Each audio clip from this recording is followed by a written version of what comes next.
Hello friends, mobile पाठशाला में आपका स्वागत है। दोस्तों, मैं आज आप लोगों के बीच एक नए सेशन के साथ उपस्थित हूं।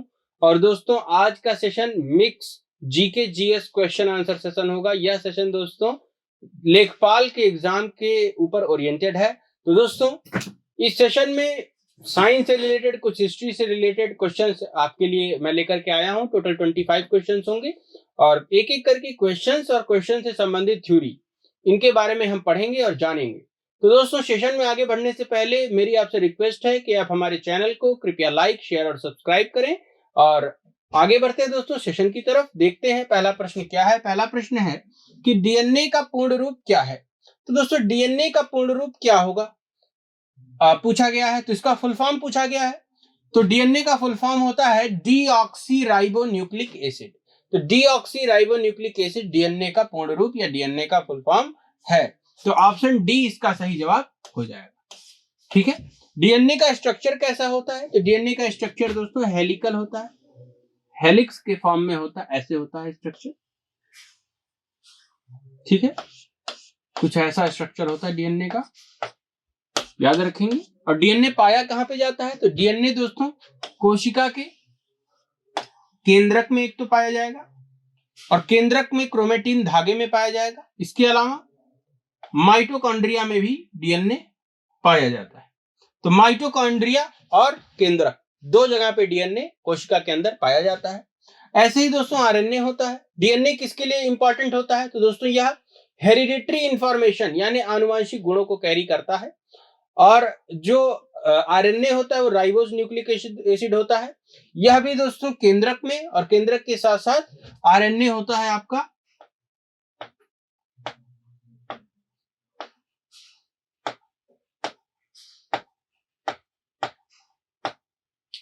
दोस्तों केंद्रक के साथ साथ आरएनए आपका पाया जाता है दोस्तों सेंट्रियोल में।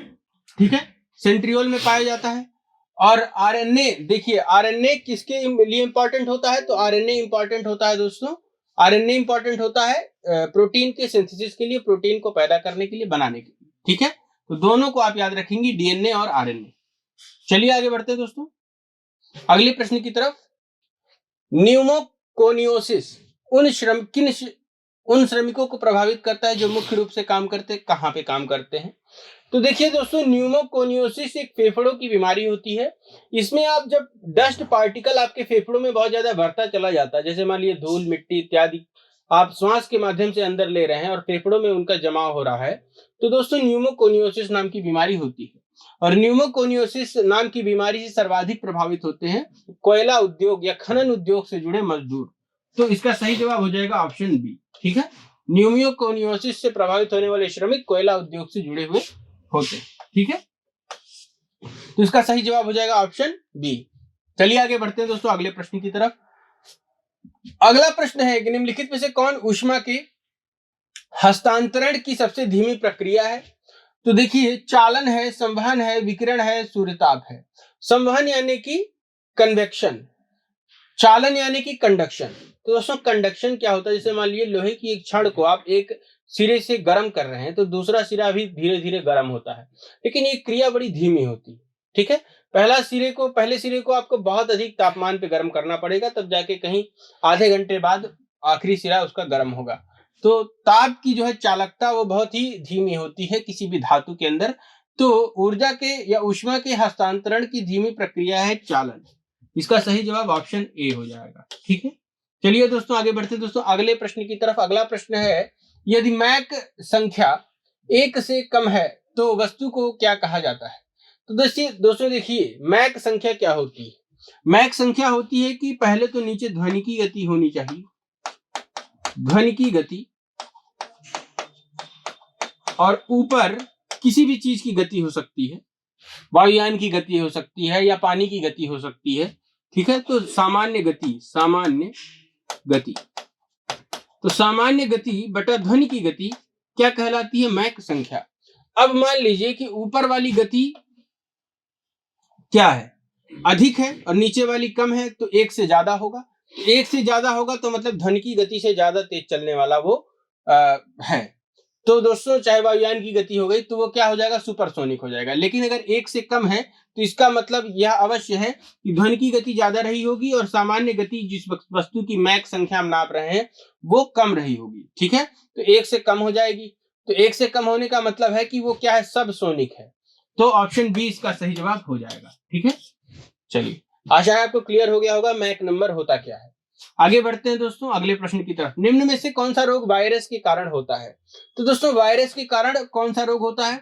टाइफाइड, डिप्थीरिया, रेबीज या क्षय रोग? दोस्तों हाइड्रोफोबिया या रेबीज यह दोस्तों वायरस के कारण होता है। ठीक, तो वायरो रेबिडे इस नाम का एक वायरस होता है, वो रेबीज का कारक होता है। इसका वाहक दोस्तों कोई स्तनपायी जीव होता है। स्तनपायी जीव के लार में ये पाया जाता है रेबीज वायरस। चलिए आगे बढ़ते हैं दोस्तों। निम्नलिखित में ऑक्सीजन मिश्रित व निष्क्रिय गैस कौन सी है जो अवशोधित श्वसन से पीड़ित रोगियों को दी जाती है? तो दोस्तों अवशोधित श्वसन से पीड़ित रोगियों को दी जाने वाली गैस है हीलियम। ठीक है, ऑप्शन ए इसका सही जवाब हो जाएगा। जीवाणुओं को नष्ट करने के लिए निम्नलिखित में से किस गैस का प्रयोग किया जाता है? दोस्तों आपको पता होगा जैसे पानी में क्लोरीन की गोलियां अगर हम डाल देते हैं तो पानी क्लियर हो जाता है। तो ऐसे ही नगर निगम की जो बड़ी बड़ी पानी की टंकियां होती है उसमें क्लोरीन का ही प्रयोग करके पानी को साफ किया जाता है। जीवाणुओं को नष्ट करने के लिए क्लोरीन गैस का प्रयोग किया जाता है। ठीक है, तो ऑप्शन ए इसका सही जवाब हो जाएगा। चलिए दोस्तों आगे बढ़ते हैं। कोशिका जीवन की संरचनात्मक और मौलिक इकाई है। जी यह तो बिल्कुल सत्य बात है। कोशिका की खोज करने वाले पहले जीव वैज्ञानिक कौन थे? तो सन 1665 में कोशिका की खोज कर दी गई थी।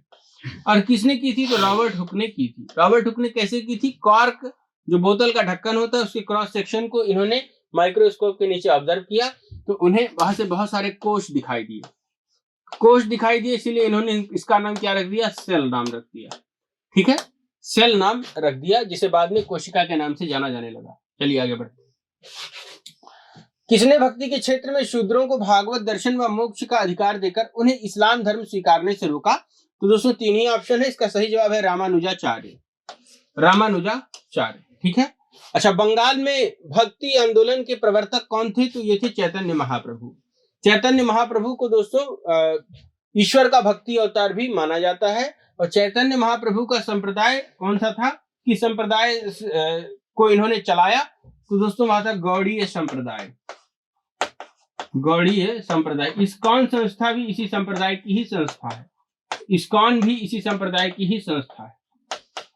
इस्कॉन को किसने चलाया था? तो श्रीला प्रभुपाद। अभी तक यह प्रश्न पूछा नहीं गया लेकिन पूछ सकता है, श्रीला प्रभुपाद। चलिए दोस्तों आगे बढ़ते हैं अगले प्रश्न की तरफ। त्रिविध टीका किन 3 रोगों के लिए दिया जाता है? तो दोस्तों ट्रिपल एंटीजन टीका यह किस किस रोग में दिया जाता है? तो मैंने अभी बताया था आपको, कई सारे सेशंस में यह बात बताई गई है कि डिप्थीरिया, काली खांसी और टिटनेस, इन तीनों के लिए बचपन में एक ट्रिपल एंटीजन का टीका, एक ही टीका लगाया जाता है 3 रोगों के लिए। तो तीनों रोग है डिप्थीरिया, काली खांसी और टिटनेस। ऑप्शन सी इसका सही जवाब हो जाएगा। चलिए दोस्तों आगे बढ़ते हैं। दक्षिण भारत का वह संत कौन था जिसने अपना अधिकांश जीवन उत्तर भारत में वृंदावन में बिताया? तो दोस्तों यह चैतन्य महाप्रभु के शिष्य थे निम्बार्काचार्य। तो निम्बार्काचार्य ने अपना अधिकांश जीवन वृंदावन में ही बिताया। ठीक है, और यह दक्षिण भारत के संत थे, भक्ति आंदोलन से जुड़े हुए थे। महाराष्ट्र में विठोबा या विट्ठल आंदोलन का केंद्र था। दोस्तों महाराष्ट्र में विठोबा या विट्ठल कहा जाता है विष्णु भगवान को। तो विष्णु भगवान को और विठोबा या विट्ठल आंदोलन का केंद्र महाराष्ट्र में कौन सा था? तो यह था पंढरपुर। ठीक है, पंढरपुर जो है क्षेत्र जो है वो विठोबा या विट्ठल आंदोलन का केंद्र था। किसने भगवत गीता का भावार्थ दीपिका नाम से एक वृहत टीका मराठी में ज्ञानेश्वरी टीका के नाम, दोस्तों मराठी में लिखी जिसको ज्ञानेश्वरी टीका के नाम से जाना जाता है। तो संत ज्ञानेश्वरी ने यानी कि संत ज्ञानदेव ने एक टीका लिखी भगवत गीता पर और जिसे ज्ञानेश्वरी टीका के नाम से जाना जाता है। तो इसका सही जवाब ज्ञानदेव हो जाएगा। ज्ञानदेव ने ही ज्ञानेश्वरी टीका की रचना की थी। चलिए, प्रकाश के परावर्तन के नियम के अनुसार क्या होता है? दोस्तों देखिए, प्रकाश का परावर्तन का नियम यह है कि ये अगर N1 है और ये N2 है, ये डेंसिटी है जिसमें N2 की डेंसिटी N1 से ज्यादा है और ये नॉर्मल है। कोई रे ऑफ लाइट ऐसे एंटर करी, अगर ये डेंसिटी ज्यादा है तो ये नॉर्मल की तरफ बेंड हो जाएगी। इसमें क्या होता है दोस्तों, angle of incidence is equal to angle of refraction. हमेशा angle of incidence angle of refraction के बराबर होता है। ठीक है, तो प्रकाश के परावर्तन के नियम के अनुसार आपतन कोण और परावर्तन कोण एक दूसरे के बराबर होते हैं। ऑप्शन बी इसका सही जवाब हो जाएगा। चलिए, बर्फ पर दाब बढ़ाने से उसका गलनांक क्या होगा? तो गलनांक क्या होता है? बर्फ पर दाब बढ़ाने से गलनांक घट जाता है।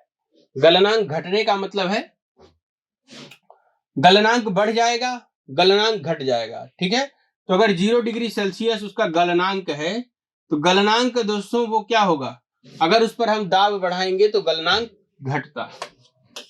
चलिए आगे बढ़ते हैं दोस्तों। रामानुजाचार्य को किस कट्टर शैव मतावलंबी चोल शासक के धमकी के कारण त्रिचनापल्ली छोड़कर मैसूर जाना पड़ा? तो दोस्तों शैव मतावलंबी शासक चोल शासक थे जिनकी धमकी की वजह से रामानुजाचार्य को त्रिचनापल्ली छोड़ना पड़ा और वह शासक था कुलोत्तुंग।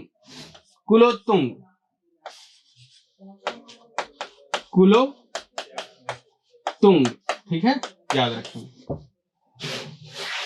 शरीर की सर्वाधिक प्रबल अस्थि कौन सी होती है? सबसे ज्यादा मजबूत हड्डी शरीर में अगर कोई होती है तो वह होती है जबड़े की हड्डी। याद रखेंगे, जबड़े की हड्डी सबसे ज्यादा प्रबल अस्थि होती है। रामानुजाचार्य के होयसल वंश के रामानुजाचार्य को होयसल वंश के जैन धर्मावलंबी शासक विट्टिग को वैष्णव धर्मावलंबी बनाने में सफलता मिली। विट्टिग ने अपना नाम बदलकर क्या रख लिया? तो दोस्तों विट्टिग ने अपना नाम बदलकर रख लिया था विष्णुवर्धन। तो इनका नाम हो गया था विष्णुवर्धन। इनका पहले नाम हुआ करता था विट्टिग। ये क्या थे? जैन धर्म को पहले मानते थे, लेकिन रामानुजाचार्य की प्रेरणा से इन्होंने वैष्णव मत को स्वीकार किया और अपना नाम विष्णुवर्धन रखा। चलिए, वायुमंडलीय दबाव मापने वाला यंत्र कौन सा है? तो दोस्तों वायुमंडलीय दबाव मापने वाला यंत्र है बैरोमीटर। पेरिस्कोप क्या करता है? पेरिस्कोप दोस्तों पनडुब्बियों में प्रयोग किया जाता है। ऐसे मुड़ी हुई सी पेरिस्कोप होती है। 45 डिग्री पर यहाँ पर मिरर लगा दिए जाते हैं। तो यहां से कोई चीज अगर आपको देखनी इधर से,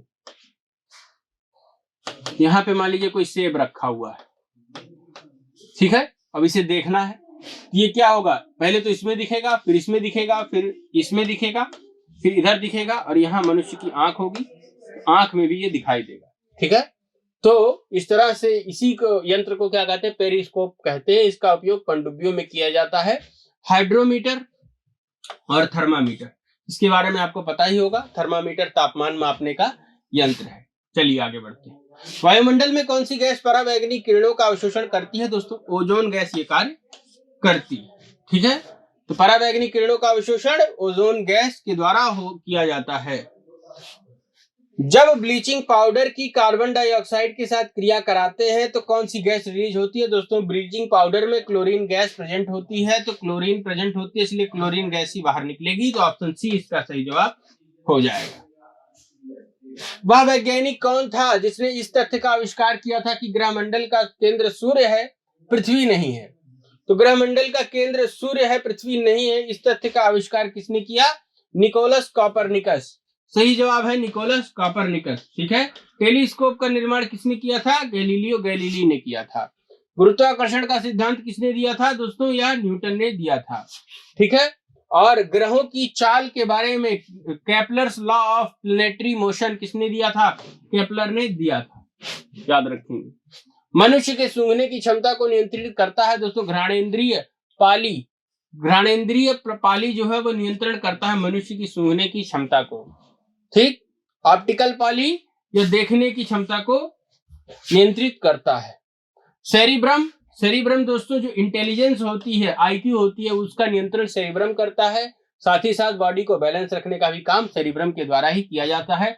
सेरिब्रम मस्तिष्क का सबसे अगला हिस्सा सेरिब्रम होता है, पिछला हिस्सा सेरिबेलम होता है और अंतिम हिस्सा मेदुला ऑब्लंगटा होता है, नीचे पॉन्स होता है। ठीक है, चलिए तो दोस्तों यहाँ थे 23 प्रश्न जो लिए गए और दोस्तों इसी तरह के सेशंस के साथ मैं आप लोगों के बीच आता रहूंगा। Please like share and subscribe our channel. धन्यवाद।